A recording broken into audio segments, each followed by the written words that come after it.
ថ្មមុខយក្សខ្លាយជាទីចាប់អារម្មណ៍សម្រាប់ទេសចរជាតិនិងអន្តរជាតិពេលទៅកំសាន្តភ្នំបូកគោ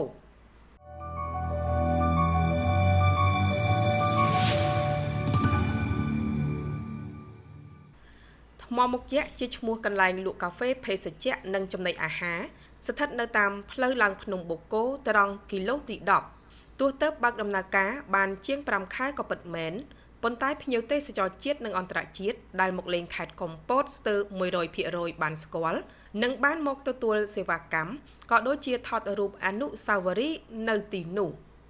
ភ្ញៀវនិងម្ចាស់ហាងថាទីតាំងនេះមានអាកាសធាតុត្រជាក់ខ្យល់បរិសុទ្ធសមស្របសម្រាប់ថ្ងៃឈប់សម្រាកទទួលទានអាហារថ្ងៃត្រង់គយគន់ទេសភាពនិងថតរូបអនុស្សាវរីយ៍ភ្ញៀវទេសចរមកពីតាមបណ្ដាខេត្តនិងអ្នកជិះកង់ឡើងភ្នំបូកគោបានបង្ហាញការគាំទ្រ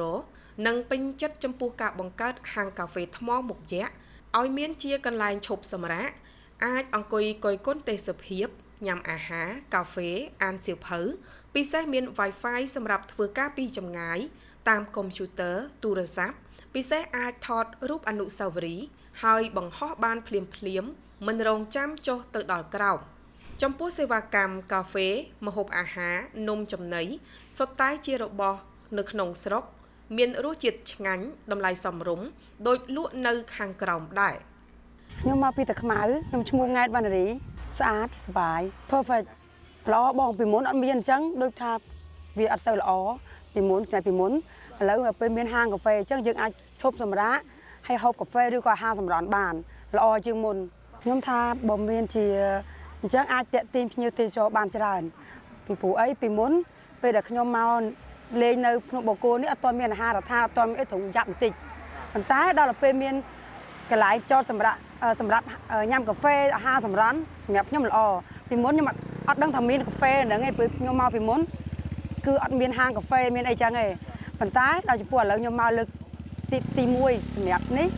ឃើញមានថាល្អចាមានអាហារក៏សមរម្យកាហ្វេក៏ឆ្ងាញ់ហើយបុគ្គលិកក៏រស់រាយតែស្អាតចា fresh ចាស្អាតហើយ fresh មើលឃើញសមុទ្រមើលឃើញទេសភាពអីផ្សេងច្រើនចាបងប្អូនទាំងអស់គ្នាបើសិនណាជាមកលេងកំពតមកលេងភ្នំបូកគោឥឡូវមានអាហារដ្ឋានមានកាហ្វេមានអាហារសម្រន់តម្លៃធូរថ្លៃមកពីខាងព្រៃវែងមួយនេះជាលើកទីប្រហែលហើយដែលមកដល់ខ្ញុំមកលើកទី1កាហ្វេខ្លាំងខ្លាំងត្រជាក់ទាំងរសជាតិទាំងទេសភាពគឺបែបស្អាត fresh បងស្អាត fresh ហើយនិយាយទៅវាធម្មជាតិឃើញទីក្រុងហ្មងអូពូដោយសារមានកន្លែងសម្រាប់អញ្ចឹងទៅយើងមកពីក្រុមហត់អញ្ចឹងដល់កន្លែងនេះយើងអង្គុយហូបអីថតរូបលេងអញ្ចឹងបងមានអារម្មណ៍ថាពេលដាក់កន្លែងកាហ្វេនៅហ្នឹងទៅវាយើងជិះមកថាអស់កម្លាំងអញ្ចឹងយើងអាចមកឈប់ផឹកកាហ្វេមួយកែវហើយចាប់ឡើងមានកម្លាំងទៅឡើងថែមតទៅទៀតអញ្ចឹងការរៀបចំគឺស្អាតហើយកន្លែងមានកន្លែងអង្គុយមានខ្យល់ត្រជាក់ទេសភាពស្អាតពេលថាហត់អីបានទេសភាពប៉ុណ្្នឹងអីវិញអែមហើយតម្លៃកាហ្វេអីគួរសមរម្យmàអាចទិញយើងញ៉ាំបានឆ្ងាញ់បើបងប្អូនទេសចរថាអ្នកជិះកង់ឬមួយក៏អ្នកមកដើរលេងកំសាន្តក៏ដោយគួរថាមកញ៉ាំអីនៅនេះលេងសិនក៏បានដែរគឺសម្រាប់អីនៅនឹងអែមម្ចាស់ហាងកាហ្វេថ្មមុខយក្សលោកហេងតារាបានបញ្ជាក់ថាដើម្បីចូលរួមលើកកម្ពស់វិស័យទេសចរខេត្តលោកបានច្នៃប្រឌិតបង្កើតកន្លែងថ្មីហើយតាក់ទាញជាច្រើនទាំងនៅខេត្តកែបនិងខេត្តកំពតមានដូចជាកាហ្វេខ្សែរ៉កខេត្តកែបកាហ្វេខ្សែរ៉កឧទ្យានជាតិដងព្រែកនិងកាហ្វេថ្មមុខយក្សនៅភ្នំបូកគោនេះជាដើមលោកបានបន្ថែមថាភ្ញៀវជាតិនិងអន្តរជាតិដែលមកលេងភ្នំបូកគោតែងតែចូលសម្រាកនិងថតរូបអនុស្សាវរីយ៍នៅថ្មមុខយក្សនេះមិនដែលខានទេព្រោះភ្ញៀវមិនទិញអីក៏អាចចូលមកថតរូបនិងអង្គុយសម្រាកបានដែរសហគ្រិនល្បីឈ្មោះរូបនេះក៏ជឿជាក់ថានៅក្នុងឱកាសបុណ្យចូលឆ្នាំថ្មីខាងមុខភ្ញៀវនឹងមកលេងខេត្តកំពតកាន់តែច្រើនខណៈដែលនៅតាមរមណីយដ្ឋានក៏ដូចជាថ្មមុខយក្សកំពុងរៀបចំតុបតែងធ្វើសង្ក្រាន្តជាបណ្ដាសម្រាប់ឲ្យភ្ញៀវថតរូបអនុស្សាវរីយ៍ខ្ញុំបាទមហេតារាជាម្ចាស់ជីវកម្មកាហ្វេថ្មមុខយក្សខាងខ្ញុំដំណើរការថាប្រហែលជា 5-6 ខែហើយឃើញមានការគាំទ្រច្រើនអ្នកដែលឡើងមកបូកគោគាត់ ឈប់សម្រាប់ទិញកាហ្វេច្រើនដែរតែតមកដល់គីឡូ10ហ្នឹងពេលច្រើនគាត់សម្រាប់អង្គុយមើលទិដ្ឋភាពទៅក្រុងកពតព្រោះឯតំបន់នេះយើងមើល view ទៅឃើញក្រុងកពតទាំងមូលតែម្ដងបាទខាងខ្ញុំមានលក់ដូចជាអាហារសម្រន់មួយចំនួនដែរដូចជា sandwich បាយឆាគ្រឿងសមុទ្រនិងអាហារសម្រន់មួយចំនួនសម្រាប់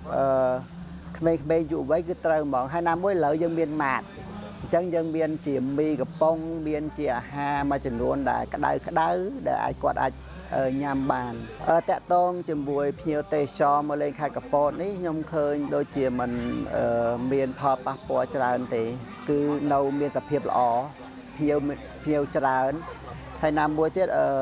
យុវវ័យយើងឡូវគាត់ support local product ហ៎បងសម្រាប់ផលិតផលរបស់ខ្មែរគឺគាត់ជួយគ្រប់គ្រងខ្លាំងមែនតើអញ្ចឹងហើយធ្វើឲ្យដូចជាម៉ាតខ្ញុំគឺជាម៉ាតដែលដាក់សិទ្ធិរបស់ខ្មែរអញ្ចឹងឃើញលក់ដាច់គាត់ជួយគ្រប់គ្រងច្រើនអញ្ចឹងណាបងបុណ្យចូលឆ្នាំខ្មែរខាងខ្ញុំមានត្រៀមធ្វើជាសង្ក្រាន្តយើងជួសជុលកន្លែងហ្នឹងគឺដើម្បីធ្វើសង្ក្រាន្តត្រៀមធ្វើសង្ក្រាន្តឆ្នាំថ្មីសម្រាប់ភ្ញៀវមកគាត់មកថតរូបលេងហើយនឹងផ្ដល់សេវាបន្ថែមមួយចំនួនដែរបងខ្ញុំគិតថាខេត្តកពតនឹងមានភ្ញៀវមកលេងច្រើនតែសារខេត្តកពតមានកន្លែងថ្មីច្រើនបើតាមការបញ្ជាក់នៅថ្ងៃធម្មតាថ្មមុខយក្សមានបុគ្គលិកប្រចាំការ10នាក់ប៉ុន្តែពេលបុណ្យទានម្ដងគេត្រូវជួលកម្លាំងបន្ថែមដើម្បីធានាថាការបម្រើសេវាឆ្លើយតបបានទៅតាមចំនួននិងតម្រូវការភ្ញៀវទេសចរជាតិនិងអន្តរជាតិប្រធានមន្ត្រីទេសចរខេត្តកំពតលោកសយស៊ីណុលបានឲ្យដឹងដែរថាថ្មមុខយក្សក្លាយជាគោលដៅតាក់ទាញទេសចរថ្មីហើយមុនគេបង្ហោះមួយមុននឹងទៅដល់គោលដៅតាក់ទាញទេសចរជាច្រើននៅលើភ្នំបូកគោបរិយាកាសទេសភាពនិងការផ្ដល់ជូននៅសេវាកម្មផ្សេងល្អតម្លៃសមរម្យអាចទទួលយកបានថ្មមុខយក្សជាចំណែកមួយជួយបន្ថែមរសជាតិនិងធ្វើឲ្យដំណើរកម្សាន្តមកកាន់ភ្នំបូកគោកាន់តែសប្បាយរីករាយមានសុវត្ថិភាពនិងអ៊ូអរជាងមុន